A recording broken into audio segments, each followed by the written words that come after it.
अफगान मुजाहिदीन के हमले पहले ही नहीं मानते, लेकिन अब ऐसा हथियार इनके पास आ चुका है जिससे अफगान और अमरीकी फ़ौज को नफसियाती मरीज़ बना दिया। मुज़ाकरात ख़त्म होने के बाद अफगान अस्करियत पसंदों ने ऐसा काम दिखाया कि अमरीका और अफगान हुकूमत आंखों के बल चलकर मुजाहिदीन के पास पहुँच गए। मुजाहिदीन ने भी स्मार्ट वर्क करते हुए अमरीकी और अफगान फ़ौज की खुफिया प्लानिंग को खाक में मिला दिया। अशरफ गनी और मोदी भी एक दूसरे का मुंह देखते रह गए।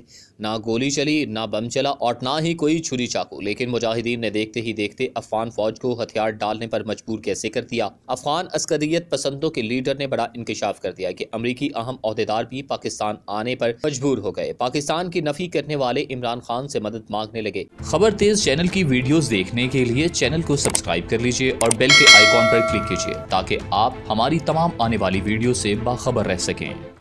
ये सदी की बदतरीन जंग होगी। क्या मुजाहिदीन अपने इस बयान पर अमल दरामद करने वाले हैं? अशरफ गनी से लेकर फौज का एक एक बंदा खौफो हरास में मुब्तला हो गया। अशरफ गनी ने तो ऐसी ऑफर कर दी जिसका गुमान भी नहीं किया जा रहा था। अमरीकी फौज के जाते ही मुजाहिदीन पहला काम क्या करेंगे? पाकिस्तान के साथ राबिते तेज। वीडियो में साथ साथ आपको ये भी बताते चलें कि पाकिस्तान अफगान अमन के लिए इतना अहम क्यों है। क्या जो बाइडन अपनी फौजें निकालने में कामयाब हो सकेंगे? दोस्तों, पाकिस्तान का अफगान अमन अमल में क्या किरदार रहा है और किस तरह पाकिस्तान ने नई अमरीकी हुकूमत और मुजाहिदीन से एक बार फिर बचा लिया है, ये वीडियो में साथ साथ आपको बताते चलें। लेकिन इससे पहले मौजू के अहम तरीन हिस्से की जानिब जाएंगे कि जिसमें आपको तफसील से बताएंगे कि अफगान और अमरीकी फ़ौज भी भारतीय फ़ौज की तरह क्यों नफसियाती मरीज़ बन गई है। आखिर मुजाहिदीन के हाथ ऐसा कौन सा हथियार लग गया जिसने अफगान फ़ौज के हौसले पस्त कर दिए? अफगानिस्तान के कौन से 5 अहम तरीन इलाके अशरफ गनी हुकूमत के हाथ से निकल गए हैं? क्या मुजाहिदीन अपने मकासद में किसी हद तक कामयाब होने लगे हैं? और साथ ही साथ ये भी बताएंगे कि अफगान अमन मुआहिदा में कौन सी ऐसी ताकतें थीं जिन्होंने इसको नाकाम करने की भरपूर कोशिश की है। तो आइए मौजू का बाकायदा आगाज़ करते हैं। दोस्तों, गुज़श्ता साल के अवाखिर में रिपोर्ट्स आईं कि अफगानिस्तान में मुजाहिदीन एक नए हथियार से अफगान फोर्सेस पर हमले कर रहे हैं। वो नया हथियार ड्रोन था। अफगान हुकाम के मुताबिक मुजाहिदीन ने अब तक ड्रोन की मदद से कंदूज, लोगर, बल्ख, पख्तिया और फरियाब सूबों में हमले किए हैं। ताहम अफगान मुजाहिदीन के तर्जमान ज़बीउल्लाह मुजाहिद ने जंगजुओं की जानिब से ड्रोन हमलों के बारे में पूछे गए सवाल पर ना इसकी तरदीद की ना तस्दीक में सिक्योरिटी खदशात और दीगर वजूहात के बायस ड्रोन्स के हवाले से किसी किस्म का बयान नहीं दूंगा।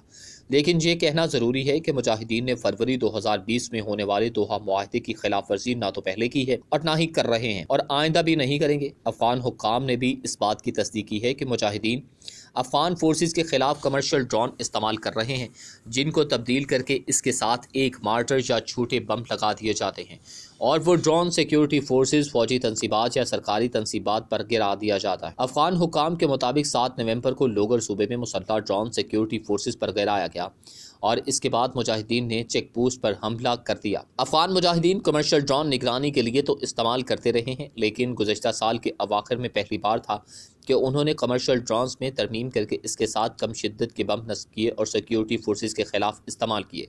अगरचा अफगान सिक्योरिटी फोर्सेस के पास भी अमरीका के फराहम करदा ड्रोन हैं और ये ड्रोन कहीं ज़्यादा जदीद हैं, लेकिन मुजाहिदीन की जानिब से ड्रोन्स के इस्तेमाल से अफगान सिक्योरिटी फोर्सेस को अब फ़ज़ाई हमले का भी ख़तरा लाहक है, जो इनके पहले ही से पस्त हौसलों को मजीद पस्त करने के लिए काफ़ी। ड्रोन्स का इस्तेमाल ऐसे वक्त में किया गया जब दोहा अमन मुआहदे के बाद पहला इंट्रा अफगान मुज़ाकरात किए जा रहे थे।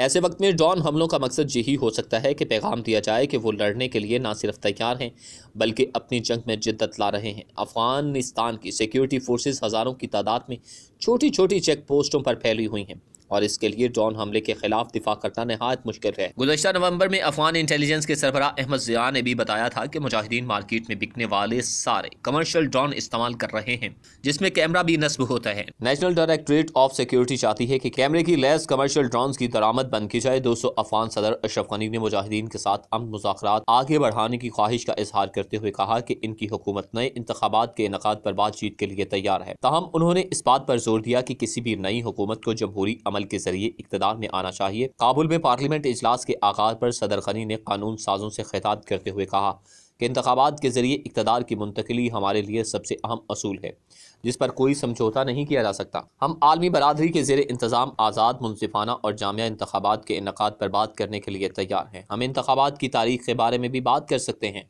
और किसी नतीजे पर पहुँच सकते हैं।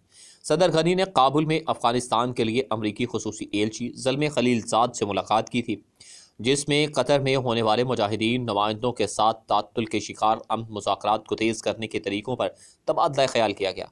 काबुल में अहम मुलाकातों के बाद खलीलजाद कतर के लिए रवाना हो चुके हैं। अमरीकी सदर जो बाइडन की इंतजामिया ने अफगानिस्तान के बारे में अपनी हिकमत अमली पर नज़र षानी शुरू कर दी है, जिसमें 2020 के अवाइल में मुजाहिदीन के साथ तय पाने वाले मुआहदे का जायजा लेना भी शामिल है। दोस्तों, अब बात करते हैं अफगान अमल में पाकिस्तान के किरदार की और क्यों पाकिस्तान अमेरिका के लिए इतना अहम है, और अमेरिकी जर्नल्स ने पाकिस्तान से राबिता करके क्या कहा। दोस्तों, कुछ अर्सा पहले अमेरिका और पाकिस्तान की फौज के आला हुक्काम ने अफगानिस्तान से गैर मुल्की अफवाज के इनखला को मुअख्खर करने और इससे पैदा होने वाली मुमकिन सूरत हाल पर तबादला ख्याल किया है। अमेरिकी फ़ौज की सेंट्रल कमांड सेनेटकॉम के सरबराह जनरल केनेथ मैकेंजी ने सहाफ़ियों से बात करते हुए कहा कि अफ़गान मुज़ाकरात में पाकिस्तान के किरदार का शुक्रिया अदा करते हुए कहा कि दोनों मुल्कों के दरमियान ताउन के नए शोबे तलाश किए जाएंगे। जनरल मैकेंजी ने इंदिया दिया था कि फ़िलहाल अफ़गानिस्तान से गैर मुल्की अफवाज के इनखला की शराइत पूरी नहीं हुई। उनका कहना था कि इस वक्त इनखला की सूरत में जहादी ग्रुप को अफ़गानिस्तान में दोबारा सर उठाने का मौका मिलेगा, जिससे अफ़गान हुकूमत का वजूद ख़तरे में पड़ जाएगा। जनरल मैकेंजी का कहना था कि अमेरिका के साथ अब मुआहदे में मुजाहिदीन ने अफ़गानिस्तान में तशद्दुद में कमी लाने का वादा किया था, लेकिन अभी उन्होंने ऐसा नहीं किया, जबकि मुजाहिदीन इसकी जिम्मेदारी अमेरिका पर आयद करते हैं। जनरल मैकेंजी ने कहा कि दाइश ने कुछ हमले किए हैं जो इसके बरअक्स नहीं हैं जो मुजाहिदीन कर रहे हैं। उन्होंने अफगान फोर्सेस के खिलाफ तशद्दुद और मुल्क के शहरी इलाकों में हदफ बनाकर कत्ल की वारदातों की मजम्मत करते हुए कहा कि ये यकीनी तौर पर मुजाहिदीन कर रहे हैं। ऐसी सूरत में ऐसी कोई सूरत नहीं कि कोई इसमें मुलव्वस हो। जंग ज़दा अफगानिस्तान में अब तशद्दुद बहुत बढ़ गया है। तशद्दुद का हदफ हम चाहे हमारे इत्तेहाद नेटो के दोस्त नहीं, बल्कि इसका हदफ अफगान फौजी और सिक्योरिटी फोर्सेस और अवाम है। ऐसा ज़्यादातर मुजाहिदीन की जानिब से किया जा रहा है। खबर रसां इदारे के मुताबिक पाकिस्तानी फौजी ज़राए ने कहा कि बात बहुत साफ है, पाकिस्तान ने मुजाहिदीन की अफगानिस्तान हुकूमत के साथ बातचीत की हौसला अफजाई की। ज़राए के मुताबिक पाकिस्तान गैर मुल्की अफवाज के अफगानिस्तान से इनखला मुअख्खर करने के खैर मकदम करेगा। पाकिस्तानी हुक्काम ने नाम जाहिर न करने की शर्त पर कहा कि अफगानिस्तान से गैर मुल्की फ़ौज के इनखला का मुअख्खर करने पर मुजाहिदीन से बात की जानी चाहिए ताकि लड़ाई दोबारा शुरू ना हो जाए। उनका कहना था कि अफगानिस्तान में 20 साल से जारी रहने वाली जंग के दौरान 1 साल होने को है, कोई अमरीकी फ़ौजी हलाक नहीं हुआ। मोहम्मद बिन सलमान रियाद शहर में होने वाले हमले से बहुत ज़्यादा डर गए हैं, क्योंकि हमलों की शिद्दत इतने शहर छोड़कर रियाद शहर तक पहुँच सकती है, तो ये ड्रोन हमले किसी भी शहर को निशाना बना सकते हैं। अब सऊदी वली अहद अपनी जान बचाने के लिए पाकिस्तान के साथ तरले मिन्नतों पर उतर आया है। दोस्तों, पाकिस्तान के सऊदी अरब के साथ ताल्लुकात सिफारती लिहाज से ज़्यादा हिफाजती बुनियादों पर हैं। जनरल बिलाल अकबर की सऊदी अरब में मौजूदगी वली अहद को आने वाले ख़तरों से आगाही के हवाले से भी ज़रूरी है, क्योंकि हालिया दिनों में सऊदी अरब के गिर्द जो शिकंजा कसा जा रहा है, इससे साफ जाहिर होता है कि सेहोने क़ुव्वतों ने सऊदी अरब को अपने शिकंजे में लेने के लिए पंजे गाड़ लिए हैं। दोस्तों, उधर दूसरी जानिब जब से अरब ममालिक के इसराइल के साथ ताल्लुकात मामूल पर आना शुरू हुए, इनका सबसे ज़्यादा खैर मकदम भारत ने किया, क्योंकि इन ताल्लुकात की वजह से पाकिस्तान का काउंटर करने का रास्ता साफ होता है। और साथ ही साथ नरेंद्र मोदी की भरपूर कोशिश भी थी कि पाकिस्तान की जगह भारत के और वो तमाम तर मुआहदे जो पाकिस्तान और सऊदी अरब में मौजूद हैं वही भारत के साथ किए जाएँ। एक तरफ तो अरब ममालिक और पाकिस्तान में इसराइल को लेकर कशीदगी बहुत ज़्यादा है, जिससे अरब भी इतना ही परेशान थे जितना कि पाकिस्तान, क्योंकि ये ममालिक एक दूसरे के लिए लाजमो मलजूम है। अगर पाकिस्तान के हवाले से देखा जाए तो पाकिस्तान की एक कसीर तादाद सऊदी अरब में मुलाजमत पेशा है, जो कि सऊदी अरब के साथ साथ पाकिस्तान की मईशत में भी अहम किरदार अदा करते रहे हैं।